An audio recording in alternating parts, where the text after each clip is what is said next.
Bonjour, et aujourd'hui on va parler une nouvelle fois des liseuses pour les vacances. Quelle liseuse choisir pour vos vacances d'été?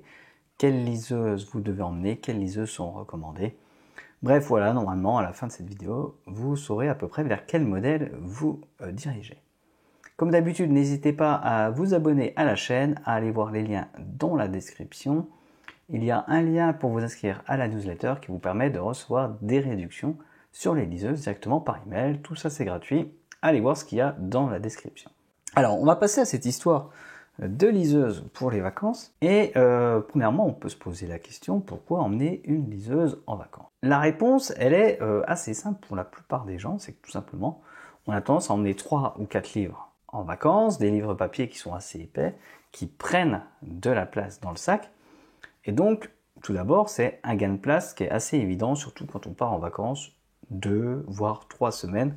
On n'a pas toujours suffisamment de place dans la voiture pour emmener tout ce qu'on veut. Donc la liseuse, c'est un gain de place. C'est aussi un appareil qui est beaucoup plus léger, donc si vous prenez l'avion et vos bagages sont pesés, ça peut être intéressant. Et puis il y a également un point auquel on ne pense pas forcément, c'est que parfois vous emmenez plusieurs livres, puis que vous commencez la lecture d'un livre, le livre il n'est pas génial, vous n'allez pas au bout, vous enchaînez avec un deuxième livre qui lui au contraire est vraiment très bien, vous allez au bout tout de suite et vous vous retrouvez rapidement au bout de quelques jours sans lecture. Et donc la liseuse vous permet d'acheter rapidement et télécharger de nouveaux livres rapidement sans avoir besoin de vous déplacer.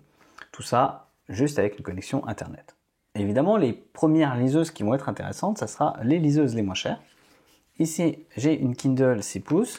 J'ai également une Viglio Touch Luxe 5. Voilà, qui sont deux liseuses avec un écran 6 pouces dont le prix varie et tourne autour des 100 €. Donc là, c'est vraiment deux liseuses qui sont excellentes pour commencer avec la lecture numérique sans se ruiner. Vous avez bien sûr les liens dans la description. Ensuite, je pense qu'on ne va pas emmener en vacances une liseuse qui est quand même très chère, à plus de 200-250 € ou une liseuse grand format.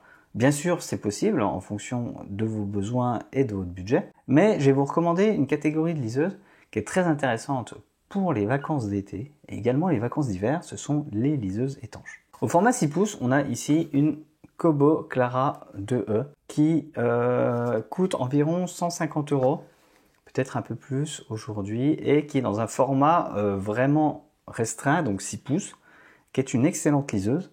Vous avez également ma liseuse préférée du moment, la Kobo Libra 2, qui est étanche, qui est un peu plus grande, avec un écran de 7 pouces. Donc là, c'est à voir par rapport à votre encombrement. Je trouve quand même celle-là beaucoup plus confortable. Et puis, pour les budgets un peu plus réduits, vous avez la Kindle Paperwhite avec son écran de 6,8 pouces. Une liseuse étanche, un peu moins chère que les autres, avec un grand écran qui est très confortable. Donc l'intérêt d'avoir une liseuse étanche, c'est pas forcément pour la plonger dans la piscine ou dans la mer. C'est plutôt parce qu'elle va être protégée du sable, vous pourrez la nettoyer plus facilement, de la poussière, et puis évidemment des projections d'eau. Voilà, si vous lisez au bord de la piscine et qu'un enfant plonge dans la piscine et qu'il vous asperge d'eau, votre liseuse est en sécurité, ce qui n'est pas forcément le cas avec une autre liseuse. Autre chose qui peut être intéressant d'ajouter comme accessoire à votre liseuse, c'est une housse de protection comme celle-ci qui va venir bien protéger votre liseuse des chocs, mais également de tout ce qui pourrait venir compresser ou tordre l'écran dans votre sac. Donc ça, je vous le recommande. J'ai fait une vidéo sur ce sujet, enfin un sujet un peu plus général qui est comment protéger votre liseuse, et je vous recommande d'aller voir cela. Donc on a fait le tour des liseuses, vous avez les liens dans la description, vous avez également un article qui reprend ces informations. Moi je vous conseille vraiment de prendre une liseuse étanche.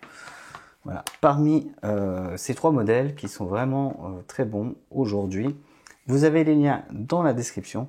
Et ma recommandation en 2023, c'est bien cette Kobo Libra 2. Donc je vous dis au revoir, à bientôt et bonne lecture.